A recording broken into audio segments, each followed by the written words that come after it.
you very much, everybody. And thank you for turning up this afternoon. Can we try the Mexican wave again? Good. Back again. Yes, back, wave, good. And back, good. And wave, back. One more time. Yeah, over there, right. Good. Okay, good. Well done. Okay. Although we're here to talk about anxiety, we're here to have a bit of fun as well. Thank you so much for coming today, and thank you for all the people who put in suggestions and questions beforehand. And what I've done is I sort of looked at the area that most of these questions are, and I will speak specifically to those things. A lot of them had to do with failure, and a lot of them had to do with judgment. So I'll be talking about those sort of things today. But as Caroline said, yes, it is pure coincidence that I had the same last name that Caroline has. Okay, but I wasn't a performing arts before, and music is still one of my big passions in life. All right, so let's start. What am I talking about today? Today I am talking about how to live effectively to prevent anxiety in your life. So it's about prevention. Okay, now I already know that I'm going to fail, and I can tell you in which area I'm going to fail. Just don't judge me too harshly, all right? I'm going to fail because I'm going to give you too much information. I know that I do that, but there's only one take-home message, and this is the take-home message. You can manage your anxiety and do all that you can to keep it in check if you can see your self-worth in who you are rather than what you do. Okay, I'll say that again. You'll be able to manage anxiety if you can see your sense of self-worth in who you are rather than what you do. And I will use most of this lecture to talk more about that. I need to be changed. Okay? Yep. That's all right. We'll just roll that back a little bit, and I'll go back to saying that this... What was I going to say? That's right. I said that I was going to fail you. And I asked you not to judge me too harshly.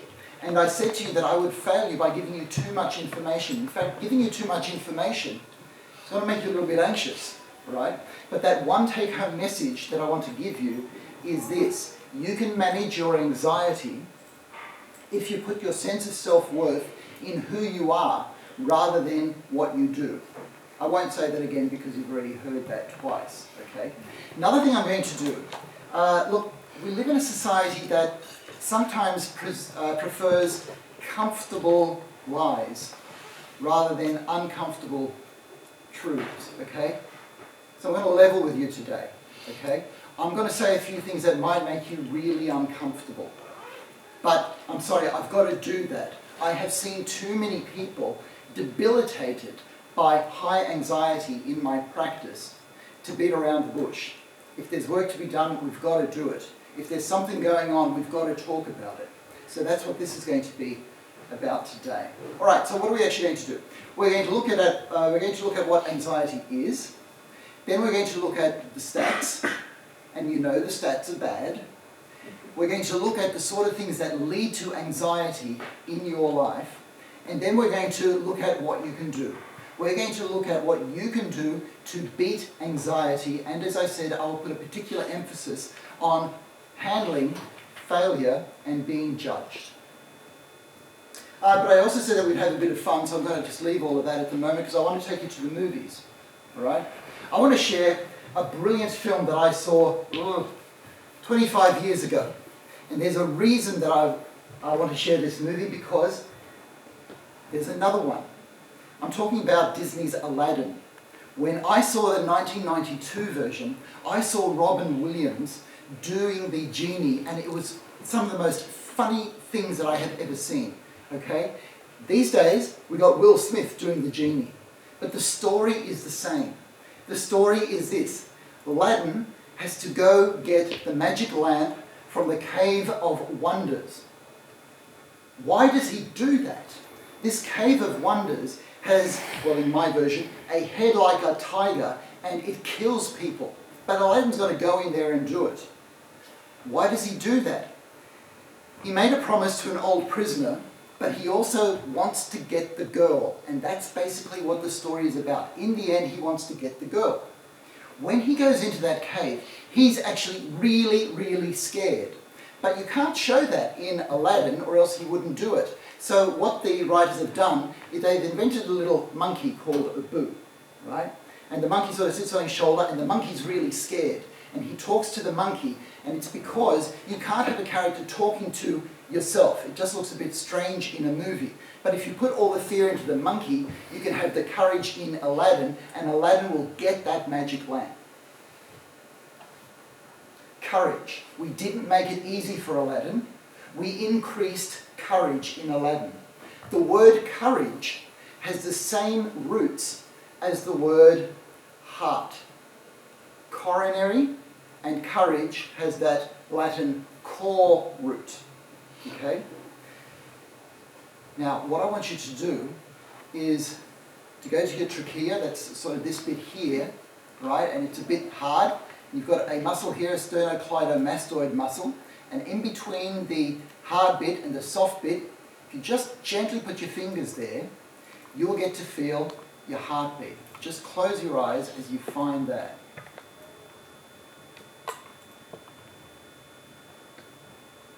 Okay, did you feel it? Did you feel the heartbeat? That happens all your life. The heartbeat is life itself. Now I want you to imagine back a few years when you were inside your mother and all that you could hear was this breathing in and out and this heartbeat. This heartbeat that was strong and secure. And the heart, for all of us, is associated with love. It's not just love of another person, it's also a mother's love. When you were inside your mother before you were born, that was the most secure place you could possibly be. And you had this heart that kept beating, and you heard it, and it made you very calm. There was no anxiety, or very, very little. So here's a take-home message that I want you to have from Aladdin, his courage, and your mother's love. Courage and the heart are connected. And if we keep courage and the heart connected, then we can overcome fear and anxiety. All right, so what is anxiety? The first thing I want to let you know is that anxiety is normal. Everybody in this whole world gets anxious. The body has a very natural response to threat. It invokes what we call the fight or flight syndrome. Now, a few things happen. Firstly, your heart starts beating faster. You start breathing shallower and quicker. Your adrenaline starts flowing. Blood gets pumped from your stomach to your arms and your legs to give you energy. You'll feel yourself shaking and you'll have more energy than you've ever had so that you can fight or flight. That all happens automatically. Here's the thing. Threats can either be real, in which case we call them fear, or they can be perceived, in which case we call them anxiety. Now, back in those cave people days, we had real threats. Saber-toothed tigers, king cobras, right? When you were confronted with one of these people, this is what your body would do, fight or flight. We no longer have saber-toothed tigers or king cobras roaming our streets. But we have loneliness. We have disconnect. We have change, we have uncertainties, and we have deadlines. And these roam our streets on a daily basis. And what happens then is your body is much more in fight and flight mode than it should be. And that has caused an increase in anxiety in all of us. So the message I want you to get about what is anxiety is it's normal. It's a normal bodily response. It becomes a problem when it interferes with what you're supposed to do on a daily basis. And what are you supposed to do on a daily basis? Get on with people and do something in the world. They're the only two things you've really got to do. Get on with people and do something in this world. When that gets interfered with, then you may have an anxiety that needs some help. All right, the stats. You already know that they're bad. Firstly, anxiety is the most common mental illness that we have. More than 20% of the population have an anxiety diagnosis, and more than 20% of the population are on antidepressants. We use antidepressants for anxiety as well as depression. The alarming thing is that it's rising rapidly in children. In a 10-year period, anxiety in children has risen 20%. Anxiety is now described in children as young as 4 years old. How does that happen? To find the answer to that, I want to take you to a meta-analysis. What a meta-analysis is it's a big study that looks at a whole lot of little studies, and it says, well, if we can kind of get the people from this study and that study and that study and that study, if we can kind of put them all together, then we have a more powerful study, and we will be more sure of what's going on in this thing called anxiety. Do you need? Okay, good. All right, so in 2000, 2 meta-analyses were analysed.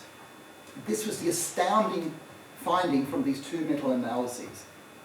A child in the 1980s, the average child, was more anxious than a child in the 1950s that was taken to see a psychiatrist. So in other words, our whole bar for what anxiety is has gone up amazingly. And I'm sorry to say, but since the 1980s, it's only gone up more. Our whole society is more and more anxious. And here, there'd be a few children from the 1980s, mainly from the 1990s. Okay? It's gotten to the stage where people want to call this age the age of anxiety. Message from the stats: anxiety is rising. Now we're going to look at why. What causes anxiety? Well, I'm sorry, but it has nothing to do with, well, very little to do with genetics. It's got to do with the environment.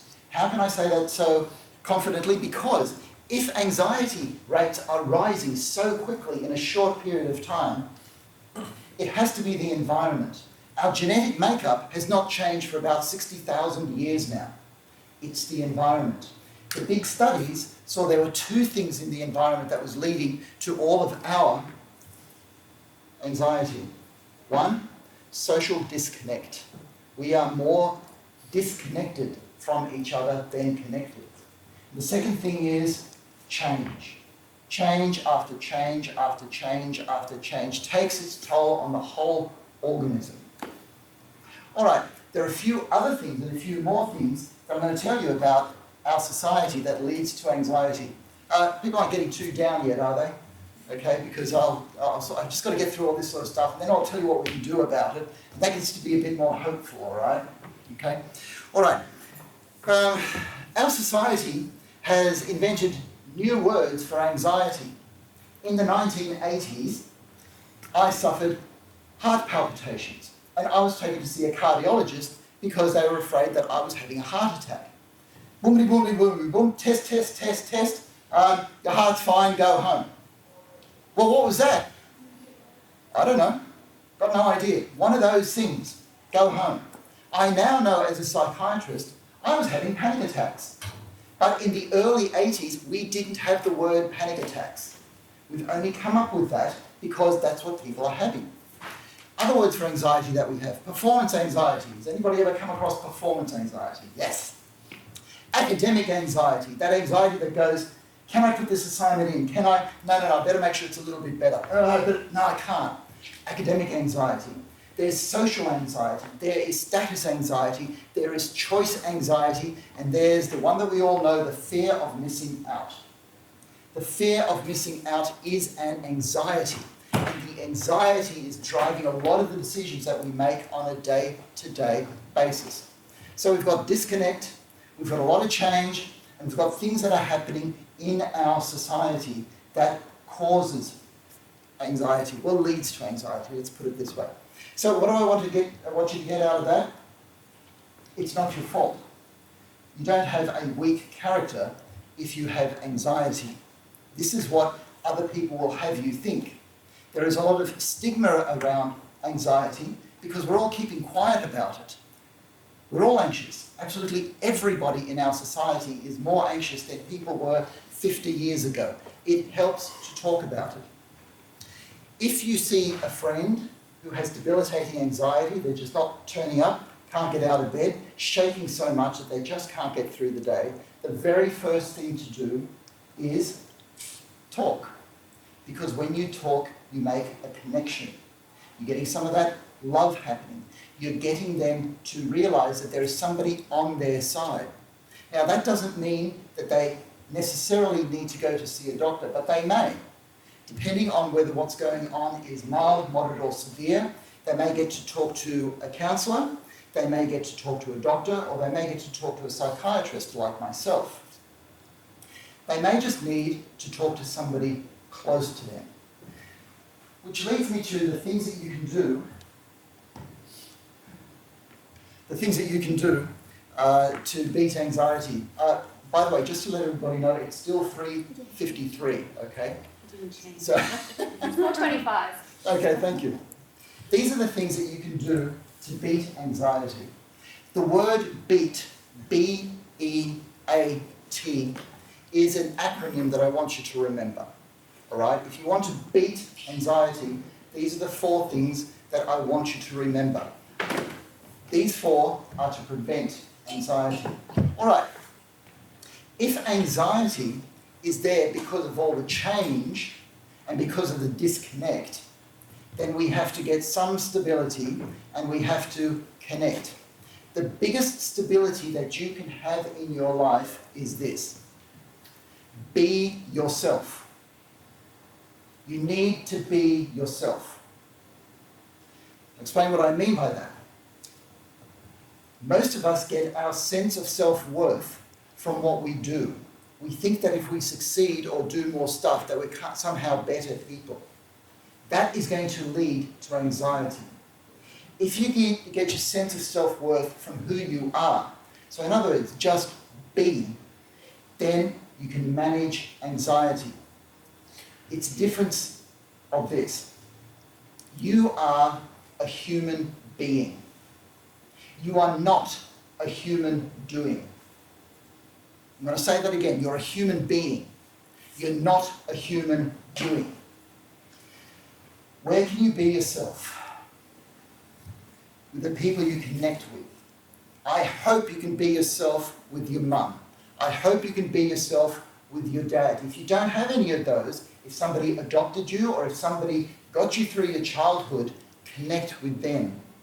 Connect with your siblings. Even if you don't get on with them, you find that you will be more yourself with them than people that you've just met a couple of weeks or a couple of days ago.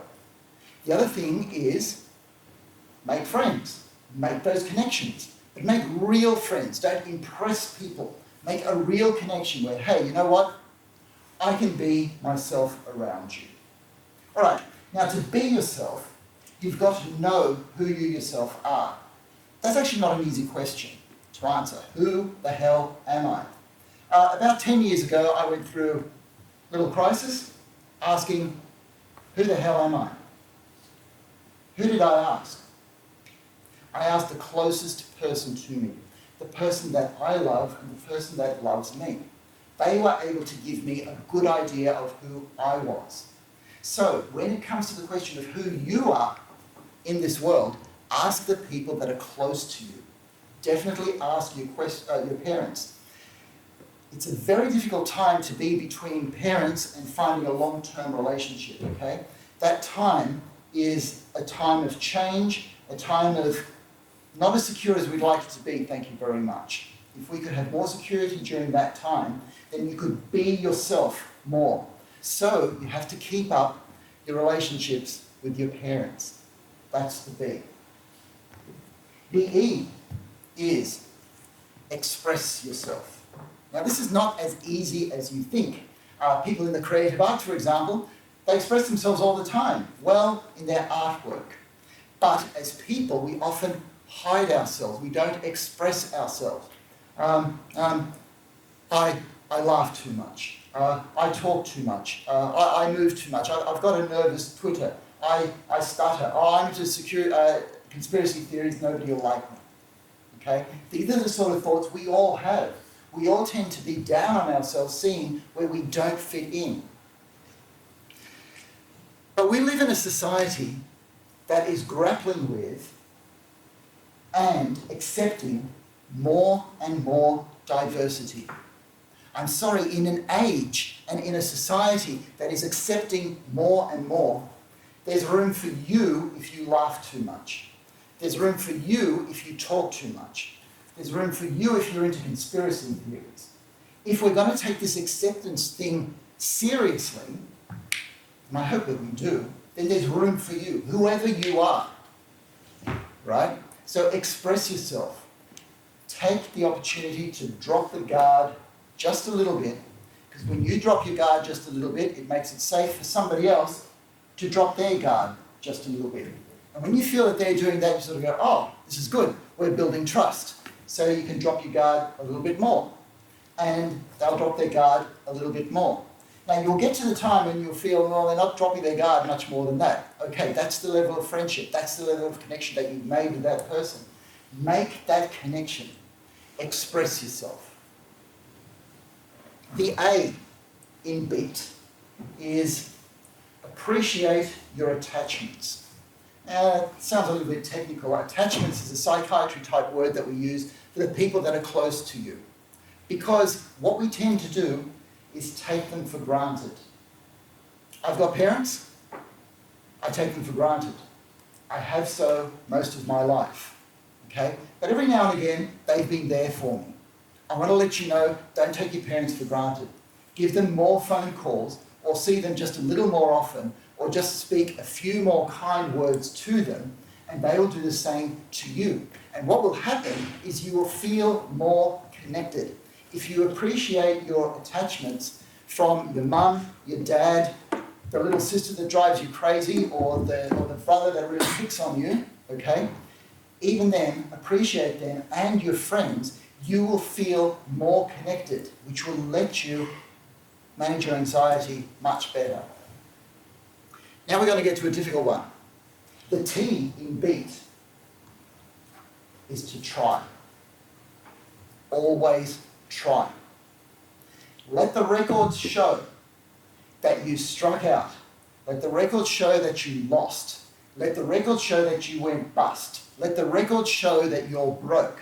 Just don't let any records show that you didn't play. Tell you what I mean by that. You've got to risk failing, okay? If you hand in an assignment and you pass, you succeed. If you hand in an assignment and you fail, you succeed again. The only time you really fail is when you don't hand in the assignment. You really fail if you don't do the assignment at all. When I was your age, I was studying music. The very first big essay I had to write for university was an essay on ancient Greek music. I failed. Came back at 49%. What tutor gives somebody 49%? All right? It was a clear message, not good enough to pass. I typed it all out. It came back full of red pen markings. Okay? I failed. It didn't feel good. We learn to fail when we're children. We play games like snap and grab and hide and seek, or whatever we play. We do that to learn how to win well and how to lose well, because we are all going to lose at some point. And we have to learn how to lose. Has anybody heard, it doesn't matter if you win or you lose, it's how you play the game? I'm sorry, but that's garbage, all right? Of course it matters if you win or you lose, because winning feels great and losing feels terrible. But make sure you play, all right? Because you've got to learn how to lose, and you've got to learn to play fair, because you want to be invited back again to play some more. It's playing that's important, okay? But winning just feels a whole lot better. When I failed, I realized that I'd joined a list of people who had failed. I joined a list of people like Mark Zuckerberg, Steve Jobs, Hilary Swank, Jennifer Lopez.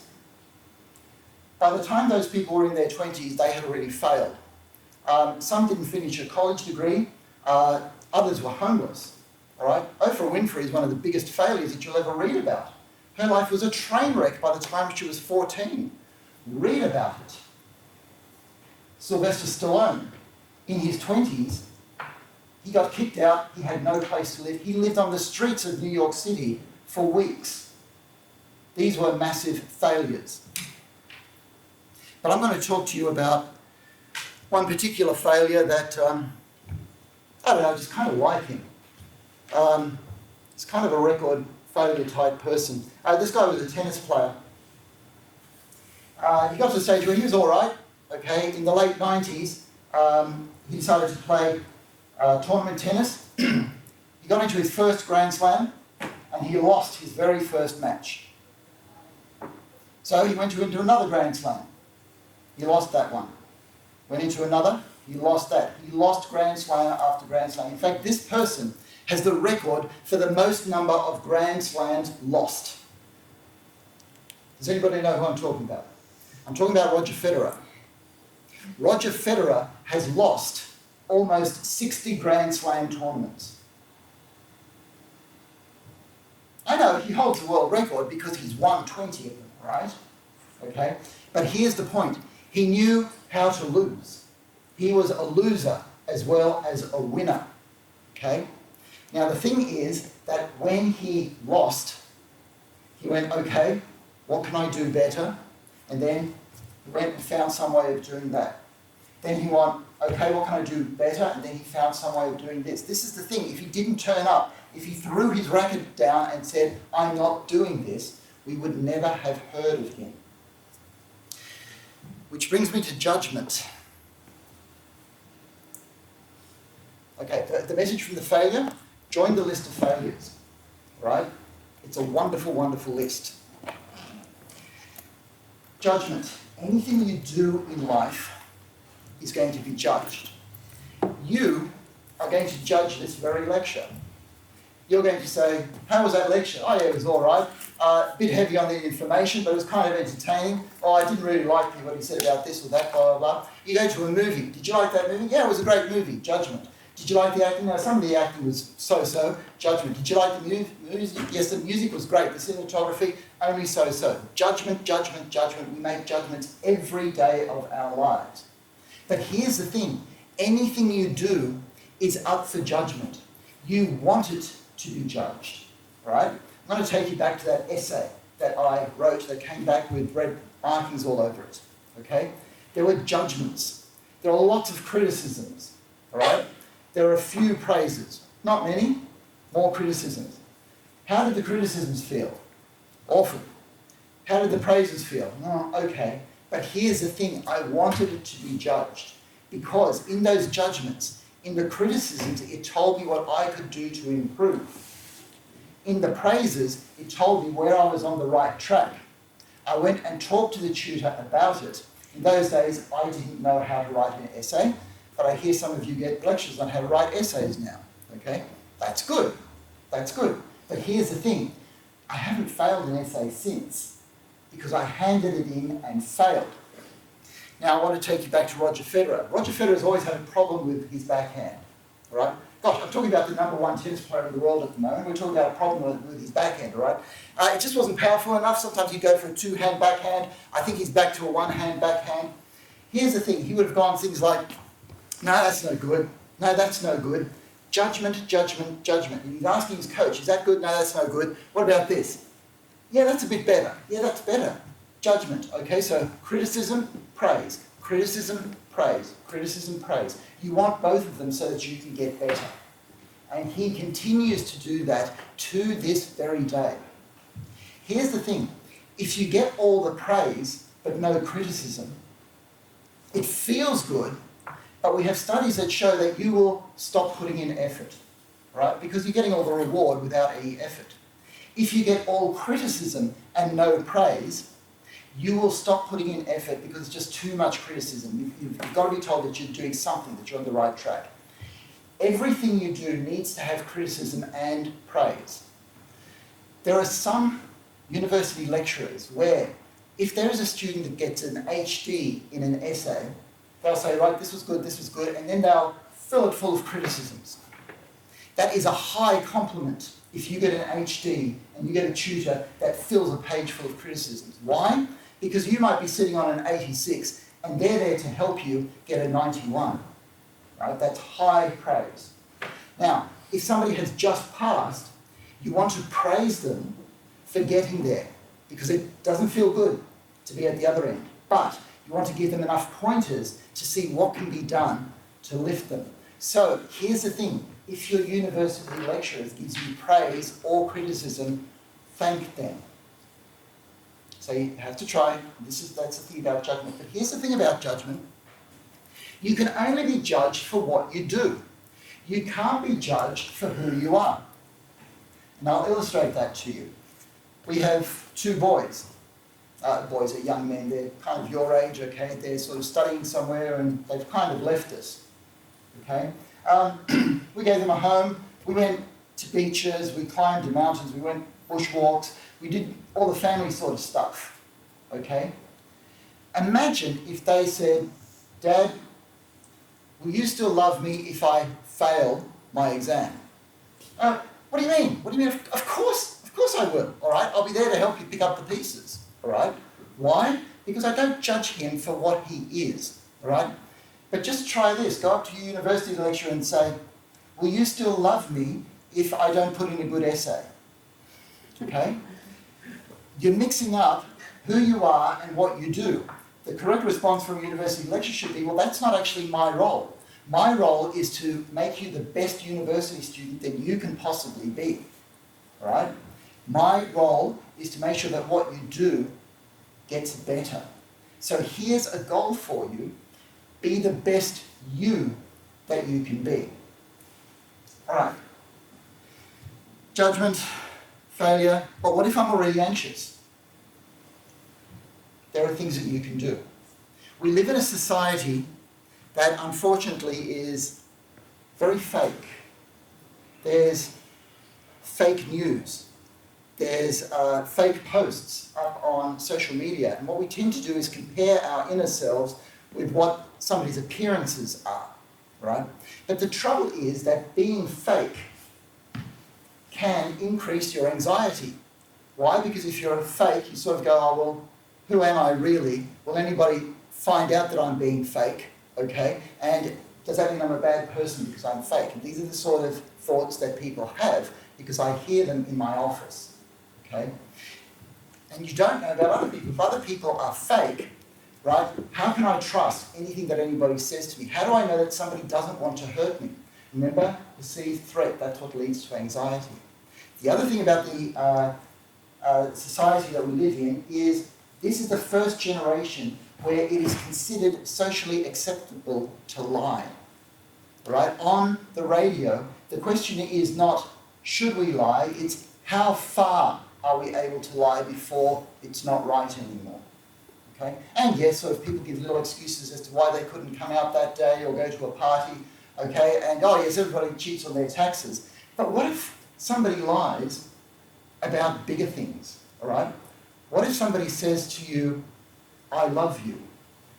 Or what if somebody says to you, yes, of course, I will still like you tomorrow. Of course, we'll still go out. Okay? If you cannot trust those things, then your whole foundation becomes really, really shaky. So one of the things that you can do is be as authentic as you can. And you can't be authentic with everybody. Find the select people, and yes, I'm talking about your family, your siblings, and your friends again, that you can be your authentic self. That gives forced stability. That's how you prevent anxiety. However, if you're anxious already, oh, by the way, and online, when you see Aladdin, you will notice that Princess Jasmine and Aladdin were lying to each other, all right? And before they could go the kiss, kiss, happily ever after sort of thing, they had to sort that out, all right? They had to confess to their own lies because they had to be able to trust each other that the love is real, okay? And that's an important part of the film as well. But if you're anxious already, and we all are, then I'm going to give you another beat, another 4 things to do to stay on top of anxiety. And these are things that I do and remind myself to do every day. The first one is B for breathe. Now, I know that sounds silly, but I mean take some time out of the day somewhere to just sit and do nothing but breathe. If you can do that for 5 minutes a day, you will find that that is wonderful. The E is exercise. The more that you exercise, the more tension you release from your body. Okay, it is really good to let go of tension and anxiety. It also clears the mind, gives it a distraction, and you'll find that your problems are just that much further away from you. Okay? The A in the beat is awareness. This is how you get awareness. At any point in the day, simply ask yourself, what am I thinking? What am I feeling right now? As soon as you ask yourself that question, and you can answer that question, you're in control of what you're going to say and how you're going to act. Because often you'll be surprised how much you're not in control of things that you say or how you act. Right? But if you have that awareness by asking, what am I thinking and what am I feeling right now, your tension goes away because you then become boss inside your own brain. The last thing, the T, is take time. Remember when you were inside your mother, there were no time constraints. There were no deadlines. There was no anxiety. When you just take time and say, right, let me see what my priorities are, let me see the next thing I have to do, let me see if I can just chill at this particular time, and you get your time in order and you take your time rather than rushing, trying to squeeze more out of life, you will find that your anxiety levels will go low. Okay? So the take-home message from all of that is you are a human being, not a human doing. Find your self-worth in who you are and in the people that you love rather than what you do in life. Do that and you'll be doing the most that you can to prevent debilitating anxiety in your life. Thanks for listening and enjoy Aladdin.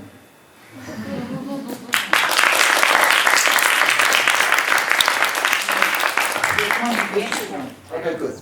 Now, I'm expecting lots of questions here because if you leave here without your question being answered, it's a pity. You've got me right now. Any questions?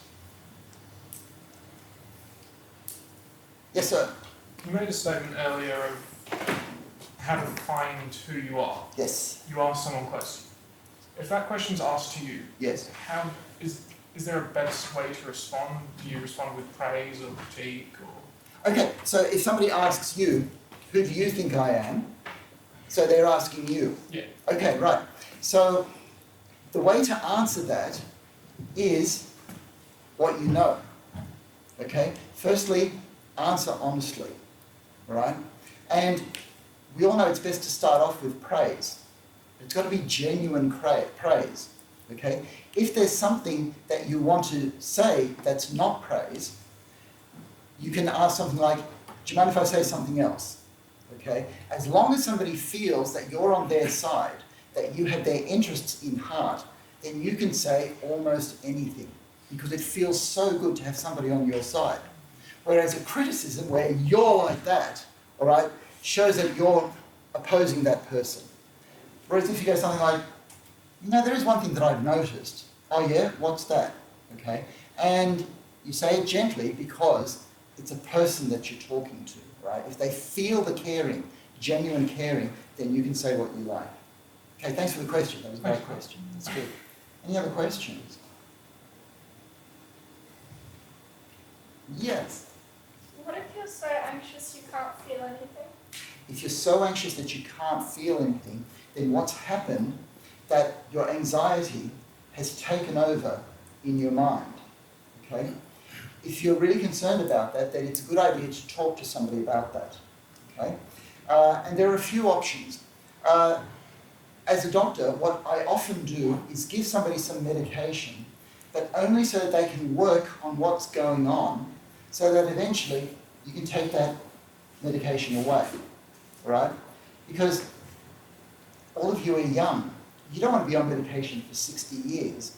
It feels really good when you understand what the anxiety is. It feels really good when you understand what your anxiety is. And even though it feels bad to find out a few things like that at first, as soon as you find out, then you can do something about it. And I'll just tell you a little story about that, because when I was at med school, we had one lecture on anxiety.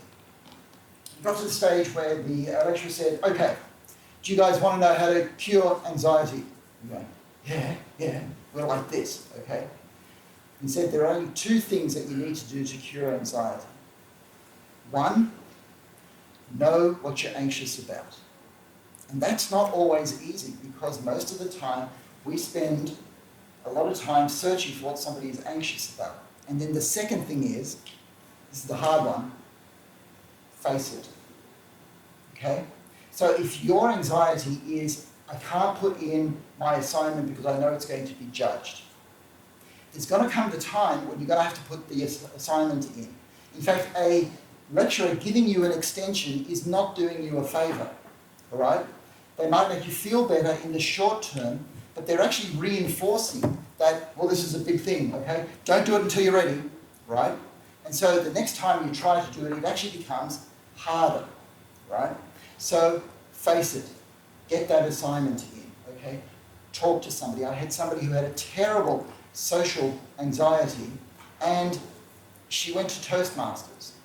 She had to give a speech every week. It was painful for her to go, but she got over her anxiety. And she doesn't see me anymore. Thank you for your question. Yes? Do you have any tips for motivation in dealing with anxious situations? Okay, what do you mean by motivation dealing with anxious situations? Can you So, be a bit more specific? For example, Yeah. in a drama lecture, Yes. where volunteers might be called on Yes. to do something, an exercise that looks a bit fun, Yeah, but you're too anxious to put your hand up, but you really want to do it. yeah. How do you find the motivation to just go, I'll put my hand up, rather than just go, it's easier for me not to, so I won't? Oh, okay, good. Okay, so I gather you're a drama student? Yeah. Why are you a drama student? I like getting out of my own head and into other people's skin. Right, okay. What else motivated you to do drama? Actually wants to do music, so. Well, she actually wants to do music. Okay, because the thing is, right at that moment, when somebody says, okay, who's going to come down and do this? All right? Big hangback, all right? So there's a rush for the back row of the room, right? Okay? But if you go, well, what the hell am I here for? All right? If I want to learn to do drama, I'm up there, okay? Because the first time you do it, I'm sorry, it's not going to feel too good, all right? The second time you do it, it's going to feel a little bit easier. But the 17th time you do it, the teacher will be going, can we have somebody else, please? Right? But here's the thing, if you do it, your anxiety levels will go down, okay? And here's the thing, nobody ever died of anxiety. Nobody died of anxiety. Anxiety cannot hurt you. And that's the power. That's the power. The saber-toothed tiger can maul you to death, all right? But anxiety can't actually hurt you. So the most you're going to lose is not that much, okay? And you've got a lot to gain. Thank you for your question. Any more questions? Yes? If you have nervous tics, Yes. how do you get around those, especially if you're giving drama performances? Okay, so the question is, how do you get rid of nervous tics? Yeah. And particularly for drama performances. All right, nervous tics are actually one of those areas that are kind of in between anxiety and something physical. All right, there's something that goes on there in that intersection that we do not quite understand yet. However, the problem with the nervous tic is that you tend to be aware of it. And being aware of it makes you more aware of it, which makes the nervous tic worse, right? So the first thing to actually do is to say, okay, I'm going to do this scene, and I'm going to have a nervous tic, right? It may surprise you some of the things we do out in psychiatry land to help people with anxiety. We actually make them face their worst nightmares, okay? Let's say we have somebody who has a real problem with going into shopping centres and they don't like standing in queues at supermarkets. Well, what we do is we get them to imagine being in a shopping queue in a supermarket. We get them to relax while doing that. The day will come that we take them to the shopping centre and we stand in a queue. Like we say, this is awful, can we go? Breathe. This is awful. Yes, it is. Can we go? Breathe. Can't we leave? Breathe. Breathe. Breathe. Breathe. Breathe. Oh, all I'm thinking about is breathing. You know, I do this a lot of the day, so I may as well do it here. Oh, I'm in a shopping queue, right? So let's say that's your tick, okay? Let's say you're on stage. Oh, there's a tick. Fine. Breathe, breathe, do the same. Breathe, breathe, do the same. There will come a time when the tick just settles down a little bit. When it settles down a little bit, you go, this is hopeful.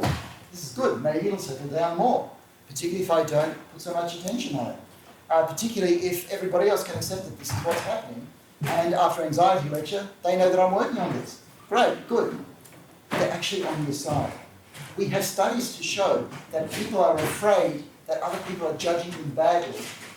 But the truth of the matter is, your colleagues and your friends, they actually think you're pretty good. That's what the studies show. All our fears are actually unfounded. You don't quite agree with that, yeah? Is that what's happening? Okay? Yeah. But sometimes you're not too sure. But by and largely, people are on your side. Okay? So in other words, do it, accept it, relax, breathe, and see how it goes from there. Thank you for your question. Caroline will keep an eye on the time. Yes, sir? Is there a clinical distinction between anxiety and worry? A clinical distinction between anxiety and worry. Okay, thank you for the question. I haven't talked about what the actual clinical diagnoses are for anxiety. There's a whole range of different diagnoses for anxiety. And it basically goes like this. There's a specific thing called a social phobia. Then there's a specific phobia where people are afraid of snakes, rats, spiders, going to lectures, whatever, specific phobias, okay? Then there's panic disorder where people are having panic attacks. Then there's agoraphobia where people are afraid of going out of the house. But we have one category that's called a generalized anxiety disorder. Okay, so this is somebody who's anxious about a lot of things. But it's characterized by this thing that's called worry. That's the key thing about generalized anxiety disorder. And lots of people, particularly high-functioning people, worry a lot. Why? Because worry has to do with control. If I could control more of my environment, I could get more of it right. I could get things happening the way that I want it to happen. So you end up worrying about things even that are out of your control. I worry a lot. And sometimes it keeps me up at night. At night, what I have to do, even though I don't feel like it, is get up and say, what are we worried about? Okay, good, write it down. Okay? Try not to put it on the computer because the blue light keeps you up. Okay? And once you've got it captured, once you've got your thoughts captured, you can work with them. You can go, you know what? What am I worried about the weather next Saturday for? I can't do anything about it. So the next night, if you're worried about the weather, you go, okay, mind, we've got that. We can't do anything about it. The main way to get over worry is to ask this one question. Is this something I can do something about? So can I change it? Or is this something I have to accept? The harder things is actually the things that I have to accept. Because if you can do something about it, do your best. Thank you very much for your question. Yes? Is there like a correlation between stress levels and anxiety? Okay, so the question is there a correlation between stress levels and anxiety? This is actually a very interesting question because the word stress encompasses so many different things. So the answer is yes, but it's not an easy correlation. What we find is, and this is it's called the Yerkes-Dodson curve, and it was found in 1905, right? That basically, the more stress you're under, the better you'll perform. Okay, so is that anxiety? Well, no, because you're killing it. You're doing really well. Okay, until the stress gets so big that you can't cope. So the Yerkes-Dodson curve goes like this. Stress levels go up, performance goes up. Okay, no anxiety until, help, phew. Okay, I won't make the exam. I can't get out of bed. And other things happen that way as well. So, when does it become anxiety? It becomes anxiety when you feel that you can't function anymore. And this is why it's important to monitor your stress levels. Because everybody wants to perform well, but you don't want to get over that curve where it's going to make you come crashing down. And I see in a lot of high-functioning people, including my own colleagues, when they go over that edge, okay, then something happens and they're off work for 6 months. So you want to be on this side of that curve, okay? So that's the correlation between stress and performance, and anxiety happens when you feel that you can't cope with it anymore, okay? Thank you. Yes? What are your tips for managing perfectionism, particularly when it's reinforced by those closest to us? Okay, so the question is, how do we manage perfectionism? Perfectionism is actually a very difficult personality trait and one of the best personality traits you can have at the same time. So in other words, if you are a perfectionist, and again, most high-functioning people are perfectionists, you have to manage it. You have to know this about you, and you have to be able to channel it in the right areas. Anybody who has made it to the Olympic Games, getting up, let's say, at 4:30 in the morning to swim for 1.5 hours every day, make sure that their stroke is just right to get that little bit of second off their time, is a perfectionist. Anybody in the arts, particularly music, because you're never good enough, all right? You want to get just a bit better, just a bit better, just a bit better. They tend to be perfectionists, right? A lot of business people are perfectionists, and look, to get through any university degree, you have to have a degree of obsessionality. You have to have something that says, right, I'm going to put this away, I've got to do this right now. That's good. It gets in your way when you're losing people around you, or you're living by so many rules and lists in your own mind, okay, that you're tripping over yourself, okay?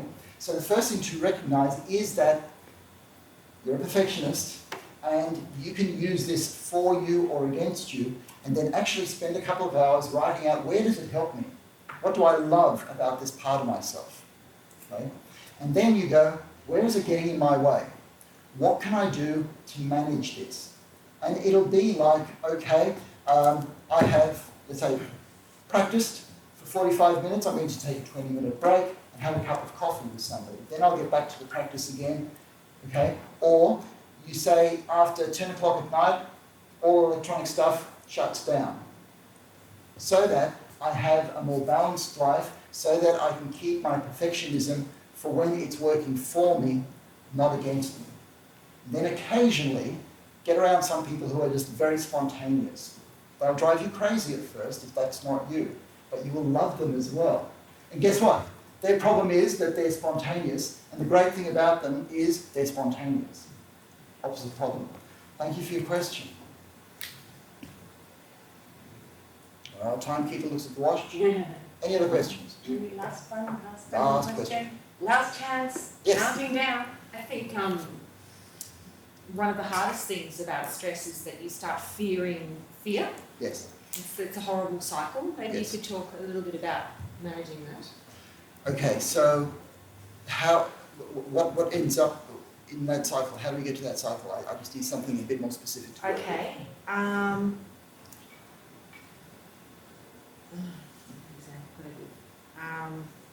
Okay, I think I know what you're talking about. Okay? Yeah. And the analogy that I will use is the treadmill analogy. Okay? Our society has been called a treadmill for a lot of things. It was Martin Seligman that he's the founder of positive psychology, absolutely wonderful stuff. He said, look, we're on this treadmill for happiness, right? And maybe we're on the wrong treadmill, right? Other people, and this is what I espouse, to see that we're on a treadmill of productivity. We're all doing more, we're all publishing more, we're all working more, we're all making more products, and then somebody has to go, why? Why are we doing all of this, right? So that's the first question. Why am I actually doing this? Because as Nietzsche said, if you give me the right why, if I can find out my own why, I'll sort of work out the how to do things. And it actually is a good idea to work in rhythms. So what I mean by rhythms, particularly time rhythms, is we have some natural rhythms where, let's say we're up for about 16 hours and we devote about 8 hours to sleep. That's a lifetime rhythm. and we get into that rhythm. And Carl Jung sort of said that's a good idea because the brain gets to shut off from the world for 8 hours, and it needs that to process what's going on. If we take that rhythm further, you will see it's a great idea for every 7 days to have 1 day off, right? 1 day where you're not working, to get in the rhythm of work, stop work. And then the last rhythm is it's good every year to get in the rhythm of work 11 months, take 1 month off. And that will tell your brain that there are times to get off the treadmill, because society is almost demanding that we're on a treadmill. And the last thing that I'll say about that is it's actually choice. Do you actually want to be on that treadmill? And if you say yes, nothing wrong with that, but just know that you're there by choice. You're not trapped. And it's that trap that leads to a lot of anxiety. Always give yourself a choice. Thank you for your question. And thanks very much for listening to me, everybody.